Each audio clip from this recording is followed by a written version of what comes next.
Stjórnarandstöðu þingmenn segja að Alþingi hafi mistekist að breyta lögum og koma í veg fyrir samþjöppun í sjávarútvegi eins og kaup síldarvinnslunnar á Vísi. Forstjóri síldarvinnslunnar segir engin áform að flytja störf eða kvóta frá Grindavík.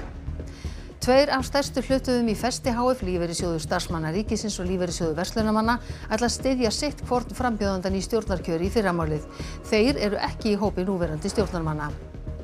Heilbrigðisráðherra vill hækka hámarksaldur heilbrigðisstarfsmanna ríkisins í 75 ár til þess meðal annars að mæta mönnunarvanda í opinberri heilbrigðisþjónustu. Hann á von á jákvæðum viðbrögðum heilbrigðisstarfsfólks. Mótmælendur á Sri Lanka ruddust í dag inn á skrifstofu forsætisráðherra landsins og kröfðust afsagnar hans. Alvarleg efnahagskreppa ríkir og forsetinn flúinn til útlanda. Carbfix fær 16 milljarða króna styrk frá Evrópusambandinu fyrir móttöku og förgunarverkefni í Straumsvík. Framkvæmdastýra Carbfix segir styrkin mikilvæga viðurkenningu og nýsköpunarstarfi á Íslandi.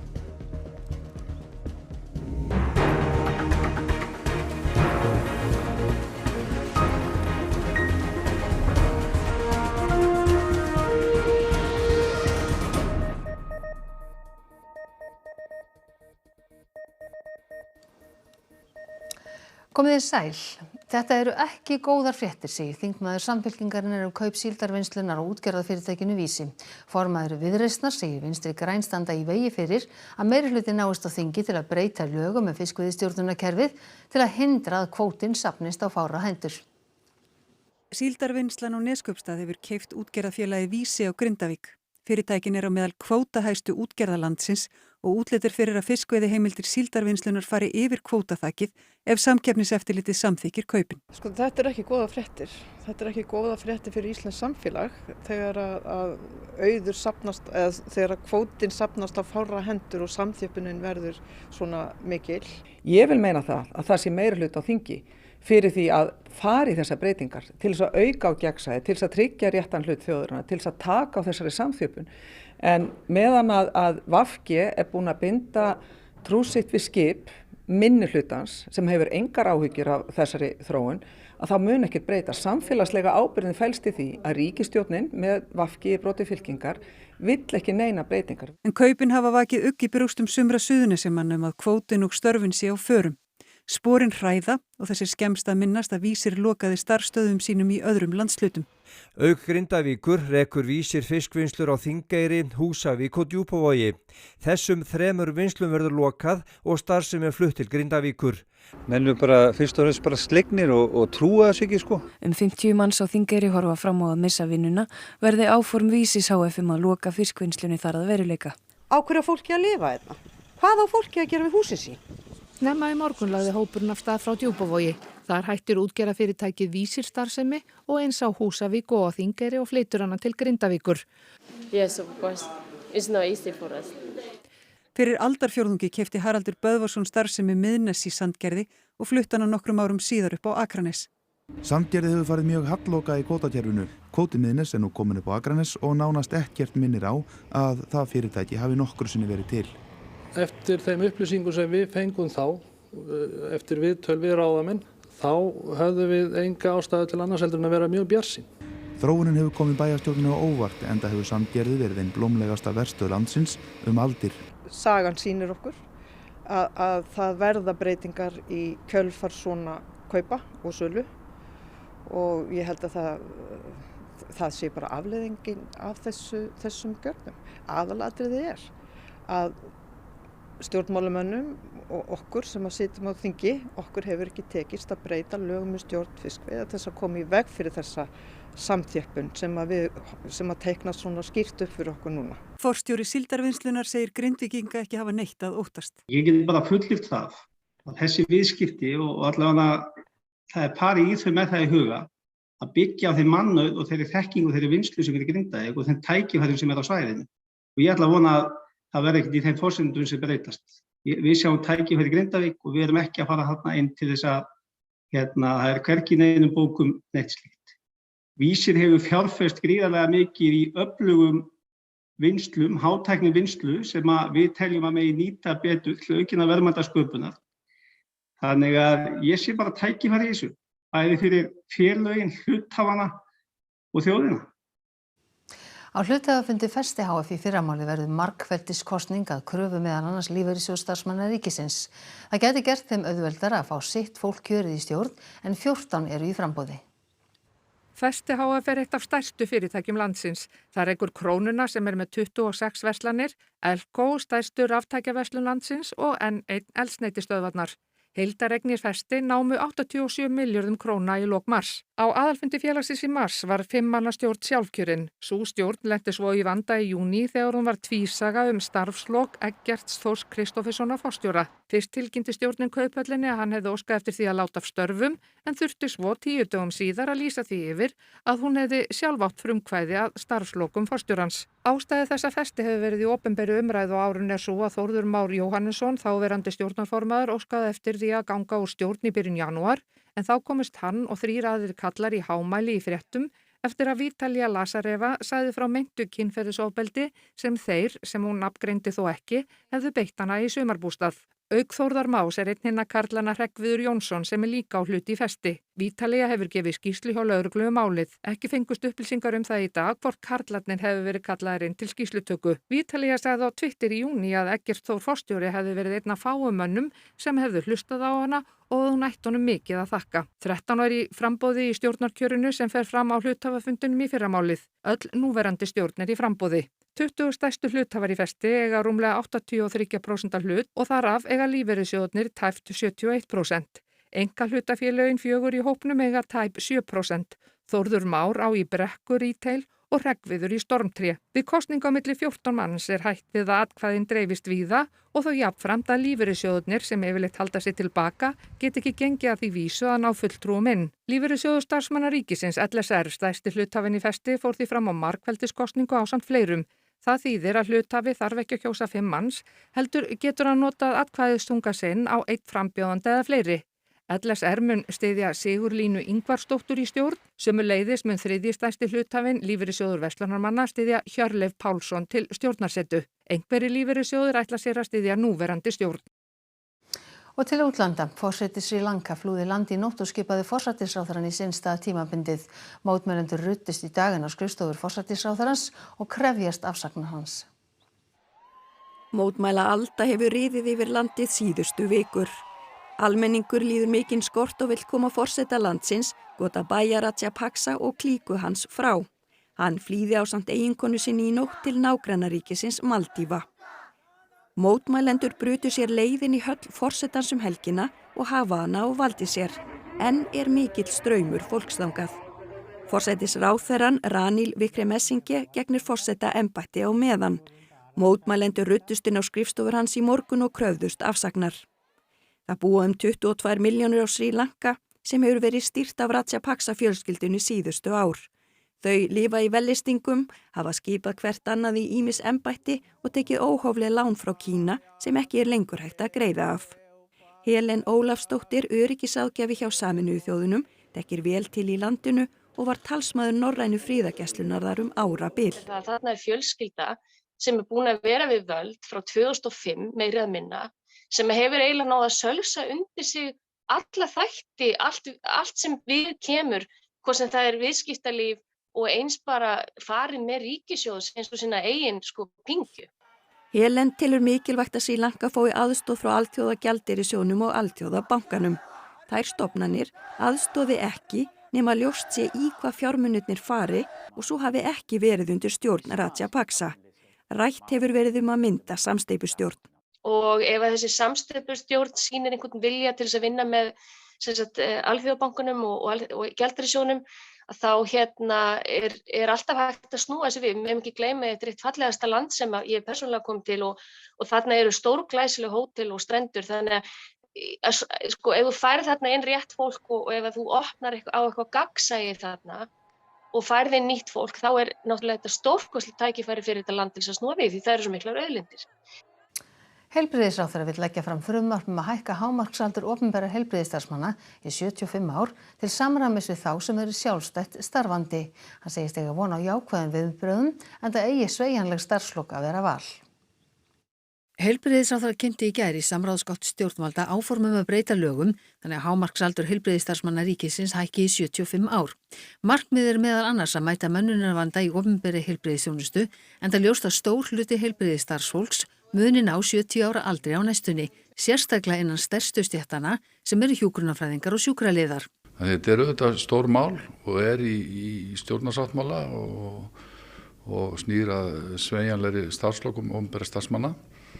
En í mjög vaxandi umfangi í heilbrigðisþjónustu þar sem vantar fólk á alla pósta sem verður ekki leyst bara með einhverjum einföldum hætti að þá þarf fjölmargar lausnir og þetta kann að vera ein af þeim. Willum segir frumvarpið í sjálfu sér einfalt og snúist þá sem geti, vilji og hafi færni til að vinna lengur, en af hverju að miða við 75 ára aldur? Það til samræmis við þá sem eru sjálfstætt starfandi, þar aldurinn til 75 ára. Í dag leysum við þetta þannig þegar opinberir starfsmenn hætta störfum við það eitt að verða 70 með verktakasamningum. Það óhagstætt fyrir báða aðila. Heilbrigðisráðherra segir markmiðið með því að setja frumvarpið í samráðsgáttina að fá öll sjónarmið fram. Málið snúa að vinnumarkaðnum, atvinnufrelsi og málefnum aldraðra í umræðum sveigjanleg starfslok, en hvaða vonir gerir ráðherra sér viðtökur heilbrigðisstarfsfólks? Ég vona og áreindar bara vona á því að viðbröðum verði jákvæð. Þetta einhver starfsglaðasti hópur sem ég hef kynnst ævina. Þannig að það hugsanlegt að stór hópur kannski muni kjósa að vinna áfram eftir 70? Já, það óskandi. Þetta áður bara vera okkar val. Fyrirtæki Carbfix fær 16 milljarða króna styrk úr nýsköpunarsjóði Evrópusambandsins til að byggja móttöku- og förgunarmiðstöð í Straumsvík. Styrkurinn sá stærsti sem íslenskt fyrirtæki hefur fengið úr sjóðum Evrópusambandsins. Miðstöðin sem gengur undir heitinu Sótastöðin eða Kóta Terminal verður svo fyrsta sinnar tegundar í heiminum. Áætlað að starfsemi hefjist þar mitt ár 2026 en nái fullum afköstum árið 2031 þegar hægt verður að farga þar alltaf 3 milljónum tonna af koltvíoxíði á hverju ári. Koltvíoxíðið verður fangað úr útblæstri frá iðnaði í Evrópu og flutt með skipum til Straumsvíkur. Þar verður því dælt í geymslutanka við Hafnarbakkann og það leyst í vatni og síðan dælt djúpt niður í berglög. Þar binst það í steindum á innan við 2 árum með Carbfix-tækninni sem hefur verið notuð á Hellisheiði í 10 ár.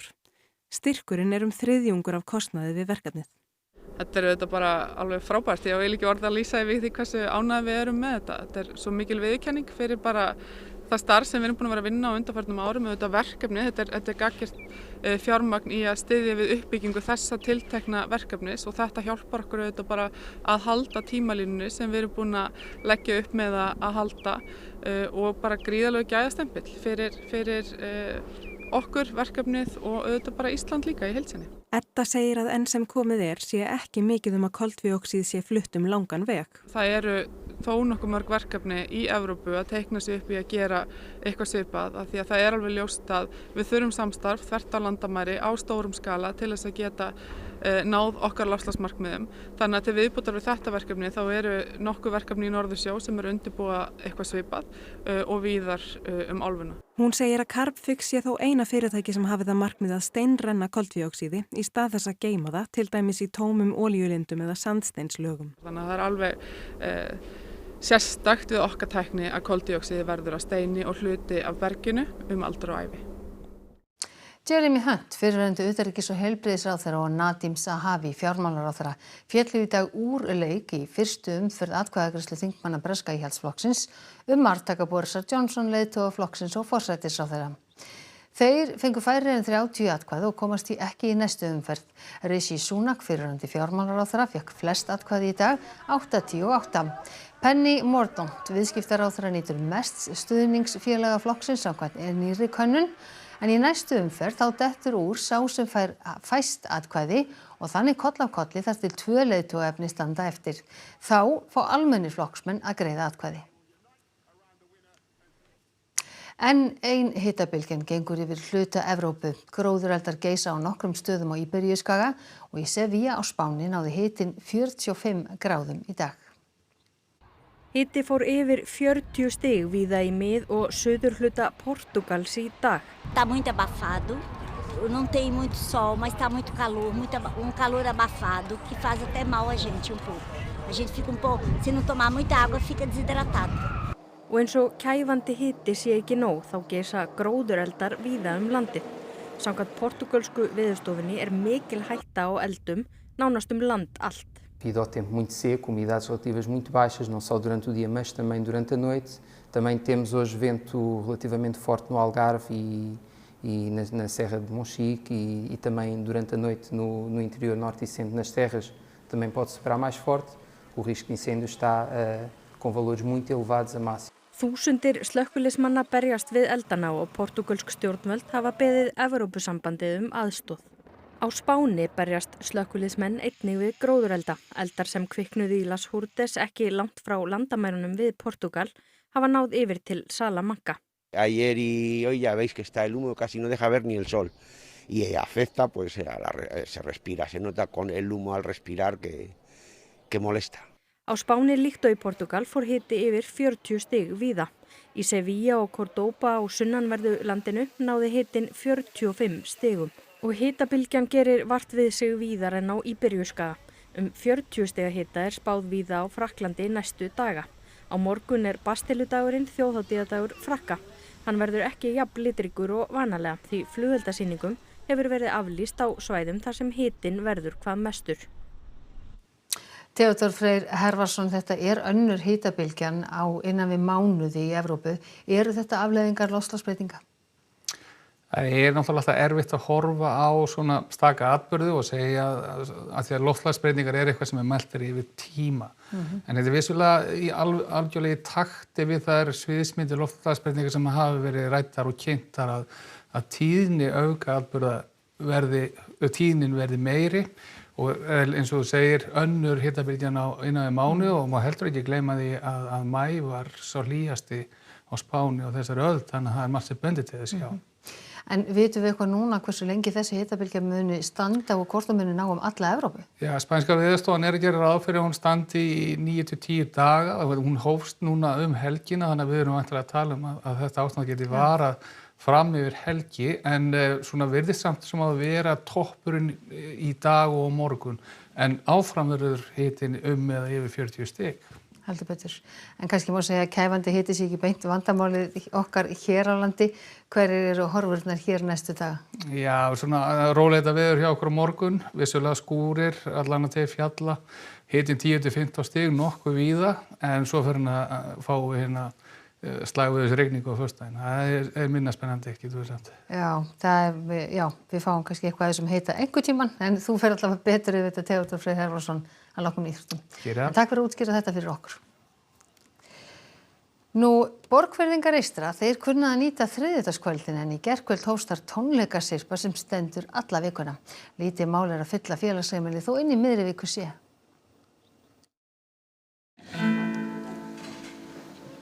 Ég ætla að byrja að spila ykkur eitt lag. Fyrstu tónleikarnir í syrpunni sem kallast Jónas Sig og kvöldgestir framtíðarinnar heppnuðust vel og voru vel sóttir, bæði af heimamönnum en ekki síður öðrum gestum. Ég held að það verði að teljast ákaflega sérstakt að gera tónleika á stað sem telur rétt 100 íbúa og fá yfir 100 gesti á þriðjudagskvöldin. Ég held að jafnvel þó að það færir á miklu stærri staða, þá þriðjudagurinn ekkert sérstaklega auðveldur. Jónas hefur gjarnan komið til Borgarfjarðar á sumrin og heldur mikið upp á staðinn. Eftirminnilegt 18 tónleika maraþon sem hann bar uppi fyrir 10 árum. Nú eru það 5 tónleikar á jafn mörgum dögum. Borgarfjörður Eystri alveg einstakur stað, þannig að bara labba hérna út í nóttina eftir tónleika alltaf einstak, hitt allt fólki hérna á Borgarfirði og svo bara einhvern veginn samtali við samfélagi hérna mjög sérstakt.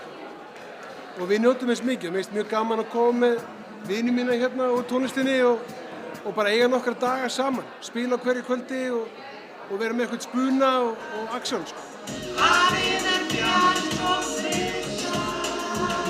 Á meðal gesta var heimamaðurinn Magni Ásgeirsson, einnig Lára Rúnarsdóttir og Ari Eldjárn grínisti og skemmtikraftur sem sýndi aðdáunarverða takta meðal annars á trommusettinu. Þetta nú bara dásamlegasta fólk og ég var bara í skýjunum hérna þegar ég kom hérna helgina og þetta var bara troðfullt og fólk var til í að hlæja.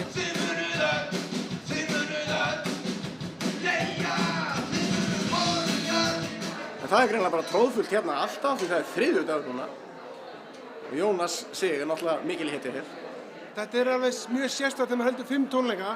Það fyrir eins og þú farið bara 5 sinnum í skilur þú mætir eina tónleika, svo fer maður heim, svo kemur aftur daginn eftir og tónleikarnir halda áfram. Það svona mjög skemmtileg fítus.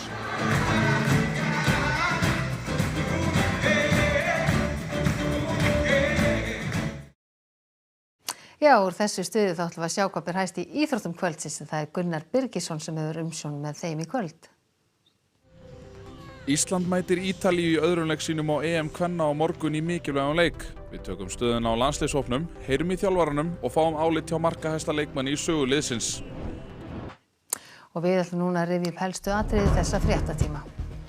Stjórnarandstöðu þingmenn segja að Alþingi hafi mistekist að breyta lögum og koma í veg fyrir samþjöppun í sjávarútvegi eins og kaup síldarvinnslunnar á Vísi.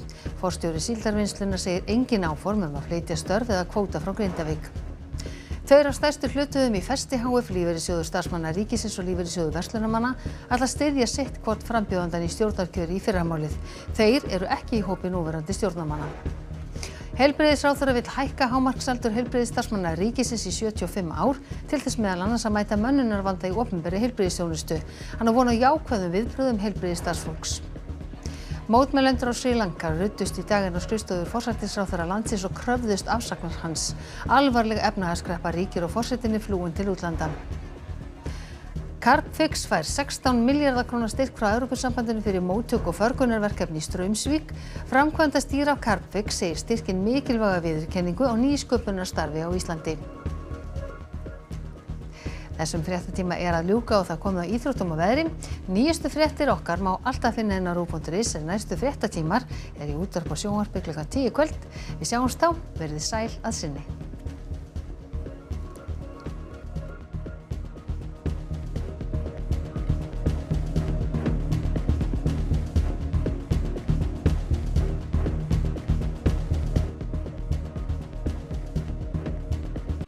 Á RÚV í kvöld. Sumarlandabrót, stutt umfjöllun sumarlandans sem verður á flakki í sumar og heitir landan fyrir í sínu náttúrulega umhverfi. Keramik af kærleika eru sænskir þættir keramikgerð þar sem rætt við fólk sem hefur lagt fyrir sig keramiklist. Pabbi, mamma og ADHD eru danskir heimildaþættir fjölskyldur barna með athyglisbrest og ofvirkni, fyrri hluti. Versalir fransk þáttaröð byggð á sögulegum atburðum í hirð Lúðvíks konungs 14. Lífið